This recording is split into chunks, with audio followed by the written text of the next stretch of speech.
اعوذ باللہ من الشیطان الرجیم بسم اللہ الرحمن الرحیم السلام علیکم ورحمۃ اللہ وبرکاتہ۔ کیونکہ ماہ مبارک رمضان کا مہینہ بھی ہے، امام حسن مجتبیٰ علیہ الصلاۃ والسلام کی ولادت کے ایام بھی ہے، تو امام علیہ السلام کے ایک ہدایت آمیز ایک فرمان کی مختصر وضاحت آپ کی خدمت میں کروں۔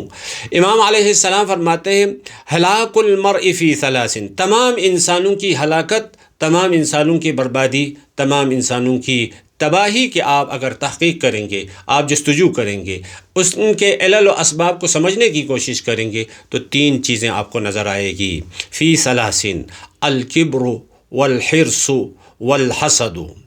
اسی طرح ایک اور روایت میں ہمیں یہ جملہ ملتا ہے اصول الکفر ثلاث، تمام انحرافات کی جڑ، تمام انحرافات کی اساس اور تمام انحرافات کی بنیاد تین چیزیں ہیں۔ وہ کیا ہے؟ الکبر، تکبر ہے، والحرص، لالچ اور طمع ہے، والحسد، حسد ہے۔ امام علیہ السلام فرماتے ہیں فالکبر ہلاک الدین وبہ لعن ابلیس، تکبر کی وجہ سے انسان ہلاک ہو جاتا ہے، برباد ہو جاتا ہے، تباہ ہو جاتا ہے۔ انسان متکبر کبھی حق کو قبول نہیں کرتا ہے، حق کی تلاش نہیں کرتا ہے، حق کی سنتا نہیں ہے۔ یعنی حق سننے کے لیے، حق تلاش کرنے کے لیے، حق پر عمل کرنے کے لیے جو بہت بڑی چیز رکاوٹ بنتی ہے وہ تکبر ہے۔ اور اسی لیے وَبِهِ لُعِنَ ابلیس، اور ابلیس ملعون ہوا ہے۔ ابلیس پروردگار عالم کی بارگاہ خداوندی سے اگر اس کو دور کیا گیا ہے، ہانکا گیا ہے، وہ رجیم ہوا ہے، ملعون ہوا ہے، تو تکبر کی وجہ سے ہے۔ دو، والحرص، لالچ اور طمع ہے، حد سے زیادہ حرص کرنا، طمع کرنا۔ عدو النفس، یہ انسان کا بہت بڑا دشمن ہے۔ وَبِهِ خَرَجَ آدَمُ مِنَ الْجَنَّةِ، حضرت آدم کو جنت سے نکالا گیا ہے تو یہ حرص کی وجہ سے ہے، طمع کی وجہ سے ہے۔ بس لہٰذا حرص انسان کو انحراف کی طرف، لالچ انسان کو انحراف کی طرف، طمع انسان کو انحراف کی طرف لے کے جا سکتا ہے۔ تیسری چیز والحسد رائد السوء، تمام برائیوں کے پرچمدار اور ان کے سربراہ، ان کا لیڈر حسد ہے، اور حسد بہت خطرناک قسم کی مہلک بیماری ہے۔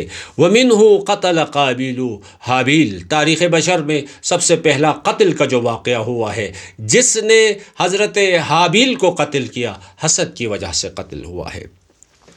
ناظرین گرامی قدر، آپ بھی اپنے اطراف، اپنے گرد و نواح میں اور اپنے نفس میں مراجعہ کر سکتے ہیں۔ جہاں جہاں انحراف ہے، جہاں جہاں فساد ہے، جہاں جہاں قتل و غارت گری ہے، جہاں جہاں ظلم و ستم ہے، ان تمام فسادات کی بنیاد یا تکبر ہے، یا حسد ہے، یا حرص و طمع ہے۔